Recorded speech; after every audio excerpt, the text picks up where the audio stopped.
ಕುಲ ಚರಿತ್ರವಿನ್ನರ ಮನಸಾರ ಮಾತುನ್ನ. ಮುಂಗಾರು ಸಾಂಸ್ಕೃತಿಕ ರಾಯಚೂರು ಬೆಳ್ಳಿ ಹಬ್ಬ. ನಮಸ್ಕಾರ, ನೀವು ನೋಡ್ತಾ ಇದ್ದೀರಾ ಮೆಗಾ ನ್ಯೂಸ್. ಮೊದಲಿಗೆ ಹೆಡ್ಲೈನ್ಸ್. ಬುದ್ಧಗಯ ಬೌದ್ಧ ಧರ್ಮೀಯರಿಗೆ ನೀಡಲು ಆಗ್ರಹಿಸಿ ಪ್ರತಿಭಟನೆ, ಬಿಟಿ ಕಾಯ್ದೆ ರದ್ದಿಗೆ ಒತ್ತಾಯ. ಜೂನ್ 13ರಂದು ಹೋರಾಟಗಾರ ಚನ್ನಬಸವಪ್ಪ ಬೆಟ್ಟದೂರ್ ನೆನಪಿನ ದಿನಾಚರಣೆಗಳ ಅಧ್ಯಯನ ಶಿಬಿರ, ಚಾಮರಸ್ ಮಾಲಿ ಪಾಟೀಲ್ ಮಾಹಿತಿ. ಜೂನ್ 11ರಂದು ಸಿರವಾರದಲ್ಲಿ ಚುಕ್ಕಿ ಪ್ರತಿಷ್ಠಾನದಿಂದ ಪುಣ್ಯ ಸ್ಮರಣೋತ್ಸವ, ಬಸವ ತತ್ವ ಚಿಂತನಾ ಗೋಷ್ಠಿ, ಚುಕ್ಕಿ ಸುಗಪ್ಪ ಸೌಕರ್. ಮತ್ತು ಕೃಷಿ ವಿಶ್ವವಿದ್ಯಾಲಯ ಪ್ರಾಧ್ಯಾಪಕ ರಾಜೇಶ್ ಕುಮಾರ್ಗೆ ಹೆಚ್ಚುವರಿ ನಿಯೋಜನೆ ರದ್ದಿಗೆ ಆಗ್ರಹಿಸಿ ಕಸ್ತೂರಿ ಜನಪರ ವೇದಿಕೆ ಮನವಿ. ಬೌದ್ಧ ಧರ್ಮೀಯರ ಪವಿತ್ರ ಸ್ಥಳವಾದ ಬುದ್ಧಗಯಾವನ್ನ ಬೌದ್ಧ ಧರ್ಮೀಯರ ಸುಭದ್ರಿಗೆ ನೀಡಬೇಕು, ಬಿಟಿ ಕಾಯ್ದೆಯನ್ನ ರದ್ದುಗೊಳಿಸುವಂತೆ ಆಗ್ರಹಿಸಿ ಬುದ್ಧಗಯ ಮಹಾಬೋಧಿ ವಿಹಾರ ಬಿಟಿ ಆಕ್ಟ್ 1949ರ ವತಿಯಿಂದ ಪ್ರತಿಭಟನೆ ನಡೆಸಲಾಯಿತು. ನಗರದ ಬುದ್ಧ ವಿಹಾರದಿಂದ ಅಂಬೇಡ್ಕರ್ ವೃತ್ತದವರೆಗೆ ಮೆರವಣಿಗೆ ಮೂಲಕ ಆಗಮಿಸಿ ಪ್ರತಿಭಟನೆ ನಡೆಸಿದರು. ಬುದ್ಧರಿಗೆ ಜ್ಞಾನೋದಯವಾದ ಸ್ಥಳವಾದ ಬುದ್ಧಗಯಾವನ್ನ ಬಿಟಿ ಕಾಯ್ದೆಯಡಿ 4 ಜನರು ಬೌದ್ಧ ಧರ್ಮೀಯರು ಮತ್ತು ಇತರೆ 4 ಜನರು ಹಿಂದೂ ಧರ್ಮದವರನ್ನ ನೇಮಿಸಲಾಗಿದೆ. ಸಂವಿಧಾನ ಜಾರಿಯಾದರೂ ಸಂವಿಧಾನದ ಕಲಂ 13ಅನ್ನು ರದ್ದುಗೊಳಿಸದೆ ಬಿಜೆಪಿ, ಕಾಂಗ್ರೆಸ್, ಜೆಡಿಎಸ್ ಪಕ್ಷಗಳು ಬೌದ್ಧ ಧರ್ಮೀಯರಿಗೆ ಅನ್ಯಾಯ ಮಾಡುತ್ತಾ ಬಂದಿದ್ದಾರೆ ಎಂದು ದೂರಿದರು. ಬುದ್ಧಗಯಾವನ್ನ ಬುದ್ಧಸೂರ್ ಎಂದು ಬದಲಾವಣೆ ಮಾಡುವ ಹುನ್ನಾರ ನಡೆಸಿದ್ದು, ಬುದ್ಧಗಯಾವನ್ನ ಕಿತ್ತಿಕೊಳ್ಳುವ ಕುತಂತ್ರಗಳು ನಡೆಯುತ್ತಿವೆ ಎಂದು ಆಕ್ರೋಶ ವ್ಯಕ್ತಪಡಿಸಿದರು. ಕೇಂದ್ರ ಬಿಜೆಪಿ ಸರ್ಕಾರ ಬಿಹಾರ ರಾಜ್ಯ ಸರ್ಕಾರ ನ್ಯಾಯ ಕೊಡಿಸುವ ಬದಲು ಪ್ರತಿಭಟನೆ ನಡೆಸುವವರನ್ನ ಬೇರೆಡೆಗೆ ಸ್ಥಳಾಂತರಿಸುವ ಕೆಲಸ ಮಾಡುತ್ತಿರುವುದು ಖಂಡನೀಯ. ದೇಶದ ಸಂವಿಧಾನದ ಪ್ರಕಾರ ಸಿಖ್, ಮುಸ್ಲಿಂ ಹಾಗೂ ಹಿಂದೂ ಧರ್ಮದವರು ಪೂಜಿಸುವ ದೇವಸ್ಥಾನ, ಮಂದಿರಗಳಲ್ಲಿ ಅದೇ ಧರ್ಮದವರಿಗೆ ಆಡಳಿತ ನಡೆಸಲು ಮಂಡಳಿಯಿಂದ ಪೂರ್ಣ ಅವಕಾಶ ನೀಡಲಾಗಿದೆ. ಆದರೆ ಬುದ್ಧಗಯಾದಲ್ಲಿ ಮಾತ್ರ ಬೌದ್ಧ ಧರ್ಮದವರೊಂದಿಗೆ ಹಿಂದೂಗಳನ್ನ ಸೇರಿಸಿ ವಂಚಿಸಲಾಗಿದೆ ಎಂದು ಆರೋಪಿಸಿದರು. ಕೂಡಲೇ ಬಿಟಿ ಕಾಯ್ದೆ ರದ್ದುಗೊಳಿಸಬೇಕು, ಬುದ್ಧ ಧರ್ಮಕ್ಕೆ ಬಿಟ್ಟುಕೊಡಬೇಕು ಎಂದು ಒತ್ತಾಯಿಸಿದರು.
ಎಲ್ಲವರಿಗೆ ಹೋರಾಟ.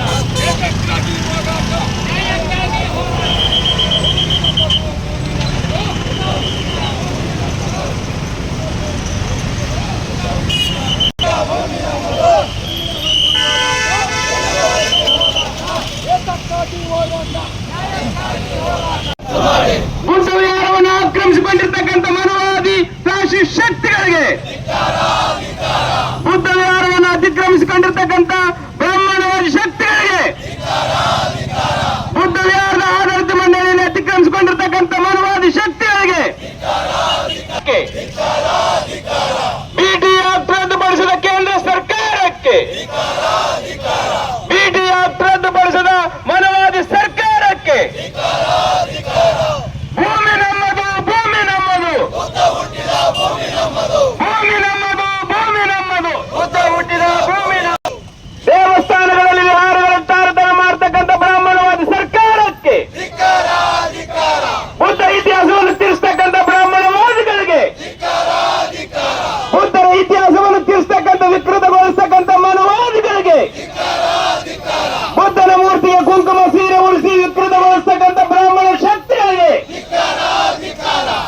ಮಸೀದಿಗಳ ಮೇಲೆ ತಾರತಮ್ಯ ಮಾಡ್ತಕ್ಕಂಥ ಕೇಂದ್ರ ಸರ್ಕಾರಕ್ಕೆ,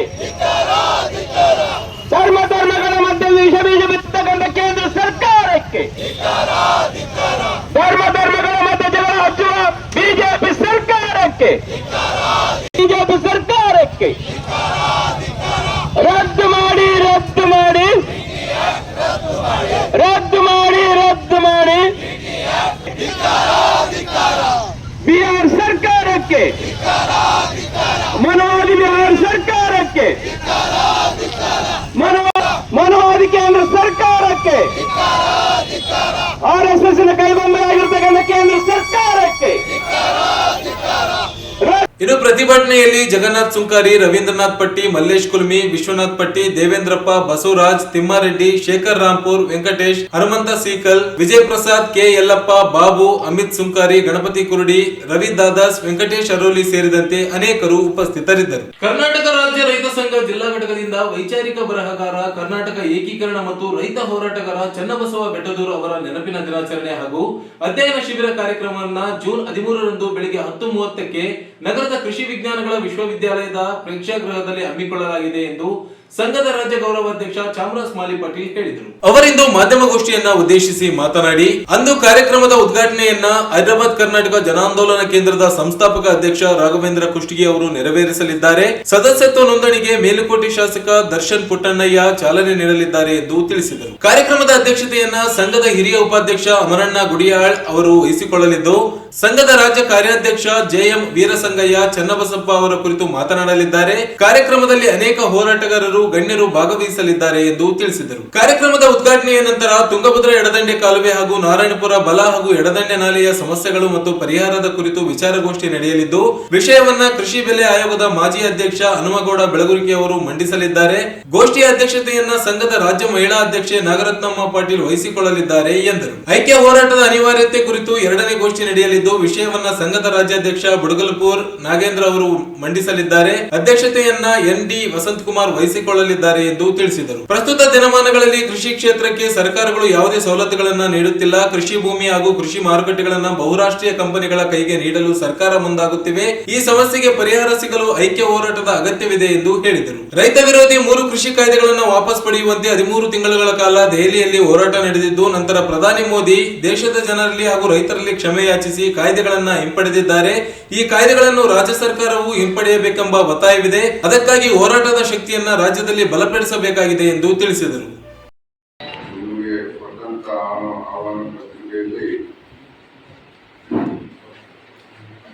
ವೈಚಾರಿಕ ಬರಹಗಾರ, ಕರ್ನಾಟಕ ಏಕೀಕರಣಕ್ಕಾಗಿ ಹೋರಾಟ ಮಾಡಿದಂತ ಮತ್ತು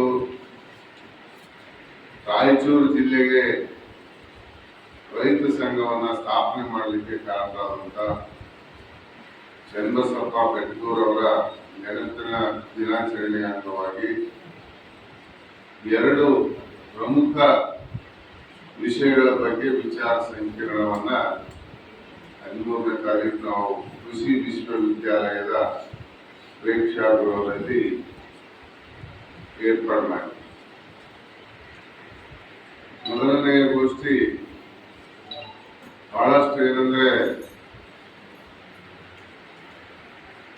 ರಾಯಚೂರು, ಕೊಪ್ಪಳ, ಬಳ್ಳಾರಿ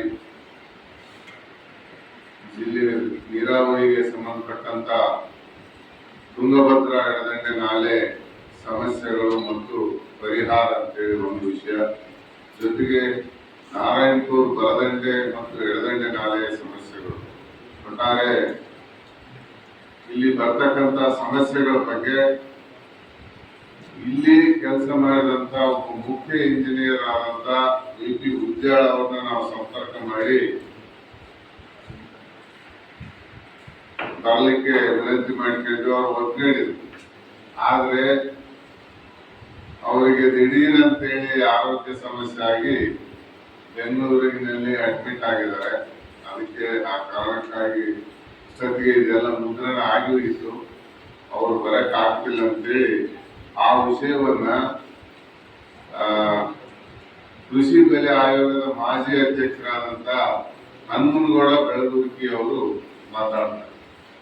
ಹನುಮನಗೌಡ ಬೆಳಗುರ್ಕಿ ಅವರು ಉದ್ಘಾಟನೆಯನ್ನ ನಮ್ಮ ಹಿರಿಯ ಹೋರಾಟಗಾರರಾದಂತಹ ರಾಘವೇಂದ್ರ ಕುಷ್ಟಗಿಯವರು ಮಾಡ್ತಾರೆ. ಸದಸ್ಯತ್ವ ಇವತ್ತು ಬಹಳ ರೈತ ಸಂಘಕ್ಕೆ ಬೇಕಾದಂತದ್ದು ಸದಸ್ಯತ್ವ. ಪ್ರತಿ ಜಿಲ್ಲೆಯಲ್ಲಿ ನಾವು ಈಗಾಗಲೇ ಮಾಡ್ತಾ ಇದೀವಿ. ಇಲ್ಲಿ ಏನಂತಂದ್ರೆ ಆ ಒಂದು ಸದಸ್ಯತ್ವ ಅಭಿಯಾನಕ್ಕೆ ಚಾಲನೆ ಕೊಡಲಿದ್ದಾರೆ ನಮ್ಮ ಮೇಲುಕೋಟೆ ಶಾಸಕರಾದಂತಹ ದರ್ಶನ್ ಪುಟ್ಟಣಯ್ಯ. ಈ ಒಂದು ಗೋಷ್ಠಿ ಅಧ್ಯಕ್ಷತೆ ನಮ್ಮ ಹಿರಿಯ ಜೀವಿ ಅಮರಣ್ಣ ಗುಡಿಗಳ ಬಹಳ ಬದಲಾಗಿದ್ದಾರೆ, ಅವರು ಬರ್ತಾರೆ. ಎರಡನೇ ಗೋಷ್ಠಿ ಬಹಳ ಮುಖ್ಯವಾದಂಥದ್ದು. ಇವತ್ತು ಕೇಂದ್ರ ಮತ್ತು ರಾಜ್ಯ ಸರ್ಕಾರಗಳು ಯಾವುದೇ ರೀತಿಯ ಬಹಳ ವಿಶಾಲವಾದಂತಹ ಕೃಷಿ ಕ್ಷೇತ್ರದ ಬಗ್ಗೆ ಸರಿಯಾದ ರೀತಿಯಲ್ಲಿ ಸ್ಪಂದಿಸ್ತಾ ಇಲ್ಲ. ಕೃಷಿ ಕ್ಷೇತ್ರಕ್ಕೆ ಬರ್ತಕ್ಕಂತ ಸವಲತ್ತುಗಳನ್ನ ಎರಡೂ ಸರ್ಕಾರಗಳು ಇವತ್ತು ಸರಿಯಾಗಿ ಕೊಡ್ತಾ ಇದೆ.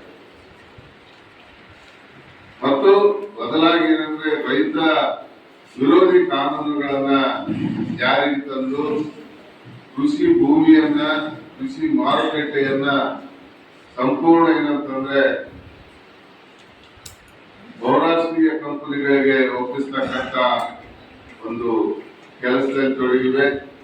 ಅವ್ರ ವಿರುದ್ಧ ಸಂಘಟಿತ ಹೋರಾಟ ಇವತ್ತು ಬಹಳ ಅಗತ್ಯತೆ ಇದೆ. ಇನ್ನು ಈ ಸಂದರ್ಭದಲ್ಲಿ ಸಂಘದ ಜಿಲ್ಲಾಧ್ಯಕ್ಷ ಪ್ರಭಾಕರ್ ಪಾಟೀಲ್ ಇಂಗಳದಾಳ್, ಉಪಾಧ್ಯಕ್ಷ ಬೋಧಯ್ಯ ಸ್ವಾಮಿ, ರಾಜ್ಯ ಉಪಾಧ್ಯಕ್ಷ ದೊಡ್ಡಬಸವನಗೌಡ ಬಲ್ಲಟಗಿ, ಜಿಲ್ಲಾ ಪ್ರಧಾನ ಕಾರ್ಯದರ್ಶಿ ಲಿಂಗಾರೆಡ್ಡಿ ಪಾಟೀಲ್ ಸೇರಿದಂತೆ ಅನೇಕರು ಉಪಸ್ಥಿತರಿದ್ದರು. ಈಗ ಚಿಕ್ಕದೊಂದು ಬ್ರೇಕ್ ನಂತರ ಮತ್ತೆ ಮೆಗಾ ನ್ಯೂಸ್ ಮುಂದುವರಿಯುತ್ತದೆ. 300 ಕಾಪುಲ ಚರಿತ್ರವಿನ್ನರ ಮನಸಾರ ಮಾತುನ್ನ ಮುಂಗಾರು ಸಾಂಸ್ಕೃತಿಕ ರಾಯಚೂರು ಬೆಳ್ಳಿ ಹಬ್ಬ. ಕಾಪುಲ ಚರಿತ್ರವಿನ್ನರ ರೈತ ಬಂಧುಗಳು, ಸಾರ್ವಜನಿಕರು ಬನ್ನಿ ಭಾಗವಹಿಸಿ ಹಬ್ಬವನ್ನು ಯಶಸ್ವಿಗೊಳಿಸಿ. 300 ಕಾಪು ಸಮಾಜದ ವತಿಯಿಂದ ಆಚರಿಸಲ್ಪಡುವ ಮುಂಗಾರು ಸಾಂಸ್ಕೃತಿಕ ಹಬ್ಬಕ್ಕೆ ಸರ್ವರಿಗೂ ಆದರದ ಸ್ವಾಗತ. ಕಾಪುಲ ಚರಿತ್ರವಿನ್ನರ ಮನಸಾರ ಸ್ವಾಗತ ಕೋರುವವರು ಶ್ರೀ ಎಸ್ ಸಂಜೀವ್ ರೆಡ್ಡಿ, ಬಿಜೆಪಿ ಯುವ ನಾಯಕರು, ಮಕ್ತಾಲ್ಪೇಟ್, ವಾರ್ಡ್ ನಂಬರ್ 25, ರಾಯಚೂರು.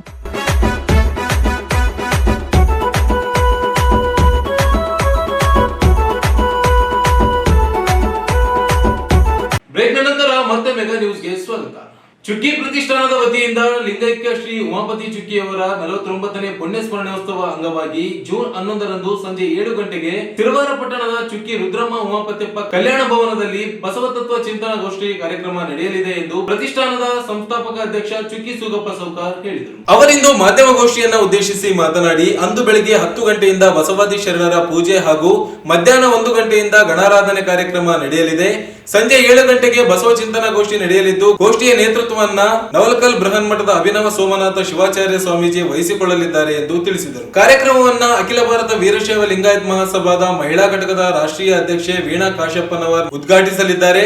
ಅನುಭವವನ್ನ ಬೆಳಗಾವಿ ಜಿಲ್ಲೆಯ ನಾಗನೂರು ಗುರುಬಸವ ಮಠದ ಬಸವಗೀತಾ ತಾಯಿ ವಹಿಸಿಕೊಳ್ಳಲಿದ್ದು, ಅಖಿಲ ಭಾರತ ವೀರಶೈವ ಲಿಂಗಾಯತ್ ಮಹಾಸಭಾದ ಜಿಲ್ಲಾಧ್ಯಕ್ಷ ಚಂದ್ರಶೇಖರ್ ಪಾಟೀಲ್ ಮಿರ್ಜಾಪುರ್, ಬೀದರ್ ಬಸವ ಮಹಾಮಠ ಹಾಗೂ ಆಕಾಶವಾಣಿ ದೂರದರ್ಶನದ ಹಾಸ್ಯ ಕಲಾವಿದ ನವಲಿಂಗ ಪಾಟೀಲ್ ಕಾರ್ಯಕ್ರಮದಲ್ಲಿ ಇರಲಿದ್ದಾರೆ ಎಂದು ಹೇಳಿದರು. 2024-25ನೇ ಸಾಲಿನ ಕೃತಿಗಳ ಪ್ರಶಸ್ತಿಯನ್ನು 63 ಪುರಾತನ ಪಟಗಳು ಕೃತಿಯ ರಚನಾಕಾರ ಪ್ರೊಫೆಸರ್ ಶಾಶ್ವತಯ್ಯ ಸ್ವಾಮಿ ಮುಕುಂದಿಮಠ್, ಚಿತ್ತ ಜ್ಯೋತಿ ಕೃತಿಯ ಡಾಕ್ಟರ್ ಸರ್ವಮಂಗಳ ಸಕ್ರಿ ಹಾಗೂ ಸಂಘರ್ಷದ ಹಾದಿಯಲ್ಲಿ ಕೃತಿಗೆ ಬಾಬು ಭಂಡಾರಿಗಲ್ ಅವರಿಗೆ ಪ್ರದಾನ ಮಾಡಲಾಗುತ್ತದೆ ಎಂದು ಹೇಳಿದರು.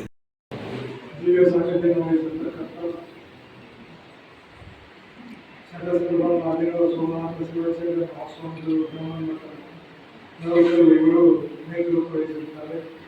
ಅದೇ ರೀತಿಯಾಗಿ ಉದ್ಘಾಟಕರಾದಂತಹ ಶ್ರೀಮತಿ ವೀಣಾ ಕಾಶಪ್ಪನವರು ರಾಷ್ಟ್ರೀಯ ಮಹಿಳಾ ಅಧ್ಯಕ್ಷರು ವೀರಶೈವ ಲಿಂಗಾಯತ ಮಹಾಸಭಾ ಬೆಂಗಳೂರು, ಇವರು ಕೂಡ ಉದ್ಘಾಟನೆಯಾಗಿ ಆಗಮಿಸಿರುತ್ತಾರೆ. ಇನ್ನು ಪೂಜ್ಯ ಶ್ರೀ ಬಸವಗೀತಾ ತಾಯಿಯವರು ಗುರು ಬಸವ ಮಠ ನಾಗನೂರು ಬೆಳಗಾವಿ ಜಿಲ್ಲೆ, ಇವರು ಅನುಭವವನ್ನು ಮಾಡ್ತಾ ಇದ್ದಾರೆ. ಅಧ್ಯಕ್ಷತೆಯನ್ನು ನಾಳೆ ವಹಿಸಿರುತ್ತೀವಿ. ಉಪಸ್ಥಿತಿ ಶ್ರೀ ಚಂದ್ರಶೇಖರ್ ಪಾಟೀಲ್ ಮಿರ್ಜಾಪುರ್, ಅಧ್ಯಕ್ಷರು ಅಖಿಲ ಭಾರತ ವೀರಶೈವ ಲಿಂಗಾಯತ ಮಹಾಸಭಾ ಜಿಲ್ಲಾ ಘಟಕ ರಾಯಚೂರು, ಹಾಗೂ ಶ್ರೀ ನವಲಿಂಗ ಪಾಟೀಲ್ ಆಕಾಶವಾಣಿ ಮತ್ತು ದೂರದರ್ಶನ ಶಾಸಕರಾಗಿದ್ದರು ಬಸವಮ್ಮ ಮಹಾಮಂತ್ರಿ ಇವರು ಕೂಡ ಆಗಮಿಸಿದ್ದಾರೆ. 2024-25ನೇ ಸಾಲಿನ ಕೃತಿಯನ್ನು ಸೃಷ್ಟಿಸಿಕೊಂಡು ಪ್ರೊಫೆಸರ್ ಶಾಶ್ವತಯ್ಯ ಮುತ್ತುಲಿನ ಕೃತಿ 63 ಪುರಾತನ ಪುಟಗಳು ಇವರಿಗೆ ಲಭಿಸಿರುತ್ತದೆ. ಮತ್ತು ಶ್ರೀ ಸರ್ವಮಂಗಳ ಸಕರಿ ಕೃತಿ ಚಿಜ್ಯೋತಿ ಅವರಿಗೂ ಕೂಡ ಒಂದು ಲಭಿಸಿರುತ್ತದೆ. ಶ್ರೀ ಬಾಬು ಭಂಡಾರಿಗಳ ಕೃತಿ ಸಂಘರ್ಷದ ಹಾದಿಯಲ್ಲಿ ಇವರಿಗೂ ಕೂಡ ಒಂದು ಕೃತಿಯ ಒಂದು ಸನ್ಮಾನ ಮತ್ತು ಸಂಭಾವನೆಗಳನ್ನು ಕೊಡ್ತಾ ಇದ್ದೀವಿ ಅವರೆಲ್ಲ ಸಾಹಿತಿಗಳಿಗೆ. ಮತ್ತು ಈ ಕಾರ್ಯಕ್ರಮವನ್ನು ಸಲುವಾಗಿ ಚುಕ್ಕಿ ಪ್ರತಿಷ್ಠಾನ ವತಿಯಿಂದ ಲಿಂಗೈಕ್ಯ ಉಮಾಪತಿ ಮತ್ತು ಧರ್ಮ ಕಲ್ಯಾಣ ಮಂಟಪದಲ್ಲಿ ಜರುಗುತ್ತದೆ.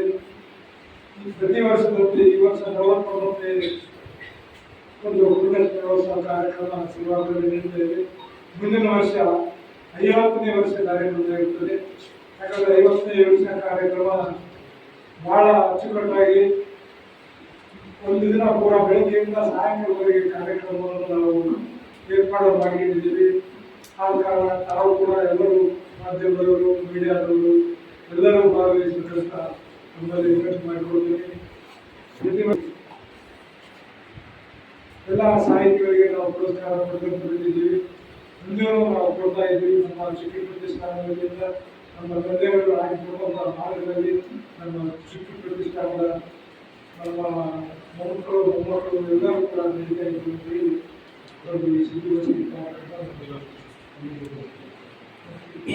ಈ ಸಂದರ್ಭದಲ್ಲಿ ಚಂದ್ರಶೇಖರ್, ವಿಶ್ವಾಸ್ ಚುಕ್ಕಿ, ಪರಮೇಶ್ವರ್ ಸಾಲಿಮಠ್, ಮಲ್ಲಿಕಾರ್ಜುನ್ ಹಳ್ಳೂರ್ ಸೇರಿದಂತೆ ಅನೇಕರು ಉಪಸ್ಥಿತರಿದ್ದರು. ಕೃಷಿ ವಿವಿಯ ಸಹಾಯಕ ಪ್ರಾಧ್ಯಾಪಕ ಎನ್ಎಲ್ ರಾಜೇಶ್ ಸಹಾಯಕ ಪ್ರಾಧ್ಯಾಪಕರಾಗಿ ಸೇವೆ ಸಲ್ಲಿಸುತ್ತಿದ್ದು, ಈ ಹುದ್ದೆಯ ಜೊತೆಗೆ ಹೆಚ್ಚುವರಿಯಾಗಿ ನಿಯೋಜನೆ ಅನ್ವಯಿಕ ಕೇಂದ್ರಕ್ಕೆ ಮಾಡಲಾಗಿದೆ. ಈ ಕಾರಣದಿಂದ ರಾಯಚೂರು ವಿವಿಯಲ್ಲಿ ಬೋಧನೆಗೆ ಅಡಚಣೆ ಉಂಟಾಗಿದೆ. ಕೂಡಲೇ ಇವರನ್ನ ನಿಯೋಜನೆಯನ್ನು ರದ್ದುಪಡಿಸುವಂತೆ ಕರ್ನಾಟಕ ಕಸ್ತೂರಿ ಜನಪರ ವೇದಿಕೆಯಿಂದ ಕೃಷಿ ವಿವಿಯ ಕುಲಪತಿ ಡಾಕ್ಟರ್ ಹನುಮಂತಪ್ಪ ಅವರಿಗೆ ಮನವಿ ಸಲ್ಲಿಸಲಾಯಿತು. ರಾಜೇಶ್ ಅವರು 2 ಹುದ್ದೆಗಳಲ್ಲಿ ರಾಯಚೂರು ಮತ್ತು ಬೆಂಗಳೂರಿನಲ್ಲಿ ಕಾರ್ಯನಿರ್ವಹಿಸುತ್ತಾರೆ. ಈ 2 ಸ್ಥಳಗಳಲ್ಲಿ ಕಾರ್ಯನಿರ್ವಹಿಸುತ್ತಿರುವುದರಿಂದ 2 ಕಡೆ ಕೆಲಸ ಕಾರ್ಯಗಳು ಸಂಪೂರ್ಣವಾಗಿ ಕುಂಠಿತವಾಗಿದ್ದು, ರಾಯಚೂರು ಕೃಷಿ ವಿಶ್ವವಿದ್ಯಾಲಯದಲ್ಲಿ ವಿದ್ಯಾರ್ಥಿಗಳ ಬೋಧನೆಗೆ ಅಡಚಣೆ ಉಂಟಾಗಿರುತ್ತದೆ. ಈಗಾಗಲೇ ರಾಯಚೂರು ಕೃಷಿ ವಿಶ್ವವಿದ್ಯಾಲಯದಲ್ಲಿ ತಾಂತ್ರಿಕ ಸಿಬ್ಬಂದಿಗಳ ಕೊರತೆ ಇರುವುದರಿಂದ ಇವರನ್ನ ಕರ್ನಾಟಕ ರಾಜ್ಯ ದೂರ ಸಂವೇದಿ ಅನ್ವಯಿಕ ಕೇಂದ್ರಕ್ಕೆ ನಿರ್ದೇಶಕರ ಹುದ್ದೆಯ ಹೆಚ್ಚುವರಿ ಪ್ರಭಾರವನ್ನ ನೀಡಿ ಕೃಷಿ ವಿಶ್ವವಿದ್ಯಾಲಯ ರಾಯಚೂರು ಇಲ್ಲಿ ಪೂರ್ಣ ಪ್ರಮಾಣದಲ್ಲಿ ಕಾರ್ಯನಿರ್ವಹಿಸಲು ಸಂಬಂಧಪಟ್ಟವರಿಗೆ ನಿರ್ದೇಶನ ನೀಡುವಂತೆ ಆಗ್ರಹಿಸಿದರು. ಕೃಷಿ ವಿಶ್ವವಿದ್ಯಾಲಯ ರಾಯಚೂರು ಇಲ್ಲಿ ಸಹಾಯಕ ಪ್ರಾಧ್ಯಾಪಕರ ಹುದ್ದೆಯಲ್ಲಿ ಪೂರ್ಣ ಪ್ರಮಾಣದಲ್ಲಿ ಕಾರ್ಯನಿರ್ವಹಿಸಿದರೆ ವಿದ್ಯಾರ್ಥಿಗಳಿಗೆ ಬೋಧನೆ ಮಾಡಲು ಮತ್ತು ಸಂಶೋಧನೆಯಲ್ಲಿ ತೊಡಗಿಸಿಕೊಳ್ಳಲು ಅನುಕೂಲವಾಗುತ್ತದೆ. ಒಂದು ವೇಳೆ ನಿರ್ಲಕ್ಷ್ಯ ವಹಿಸಿದರೆ ಮುಂದಿನ ದಿನಗಳಲ್ಲಿ ಕಸ್ತೂರಿ ಕರ್ನಾಟಕ ಜನಪರ ವೇದಿಕೆ ರಾಯಚೂರು ಜಿಲ್ಲೆ ವತಿಯಿಂದ ಹೋರಾಟ ಹಮ್ಮಿಕೊಳ್ಳುವುದಾಗಿ ಎಚ್ಚರಿಸಿದರು. ಈ ಸಂದರ್ಭದಲ್ಲಿ ಸಂಘದ ಜಿಲ್ಲಾಧ್ಯಕ್ಷ ಸೋಗಪ್ಪ ವಗಾರ್, ಪ್ರಮುಖರಾದ ಮಕ್ಬುಲ್ ಪಾಷಾ, ನರಸಿಂಹಲು ಭೈರವ, ಹುಲಿಗೆಪ್ಪ ಮ್ಯಾತ್ರಿ, ತಿಮ್ಮಪ್ಪ ಸ್ವಾಮಿ ಸೇರಿದಂತೆ ಅನೇಕರು ಉಪಸ್ಥಿತರಿದ್ದರು. ಕೊನೆಯಲ್ಲಿ ಮತ್ತೊಮ್ಮೆ ಹೆಡ್ಲೈನ್ಸ್. ಬುದ್ಧಗಯ ಬೌದ್ಧ ಧರ್ಮೀಯರಿಗೆ ನೀಡಲು ಆಗ್ರಹಿಸಿ ಪ್ರತಿಭಟನೆ, ಬಿಟಿ ಕಾಯ್ದೆ ರದ್ದಿಗೆ ಒತ್ತಾಯ. ಜೂನ್ 13ರಂದು ಹೋರಾಟಗಾರ ಚನ್ನಬಸವಪ್ಪ ಬೆಟ್ಟದೂರ್ ನೆನಪಿನ ದಿನಾಚರಣೆಗಳ ಅಧ್ಯಯನ ಶಿಬಿರ, ಚಾಮರಸ್ ಮಾಲಿ ಪಾಟೀಲ್ ಮಾಹಿತಿ. ಜೂನ್ 11ರಂದು ಸಿರವಾರದಲ್ಲಿ ಚುಕ್ಕಿ ಪ್ರತಿಷ್ಠಾನದಿಂದ ಪುಣ್ಯ ಸ್ಮರಣೋತ್ಸವ, ಬಸವ ತತ್ವ ಚಿಂತನಾ ಗೋಷ್ಠಿ, ಚುಕ್ಕಿ ಸುಗಪ್ಪ ಸೌಕರ್. ಮತ್ತು ಕೃಷಿ ವಿಶ್ವವಿದ್ಯಾಲಯ ಪ್ರಾಧ್ಯಾಪಕ ರಾಜೇಶ್ ಕುಮಾರ್ಗೆ ಹೆಚ್ಚುವರಿ ನಿಯೋಜನೆ ರದ್ದಿಗೆ ಆಗ್ರಹಿಸಿ ಕಸ್ತೂರಿ ಜನಪರ ವೇದಿಕೆ ಮನವಿ. ಮೆಗಾ ನ್ಯೂಸ್ ಮುಕ್ತಾಯವಾದವು. ಮುಂದಿನ ಮೆಗಾ ನ್ಯೂಸ್ ನೊಂದಿಗೆ ಮತ್ತೆ ಭೇಟಿಯಾಗೋಣ. ವಂದನೆಗಳು.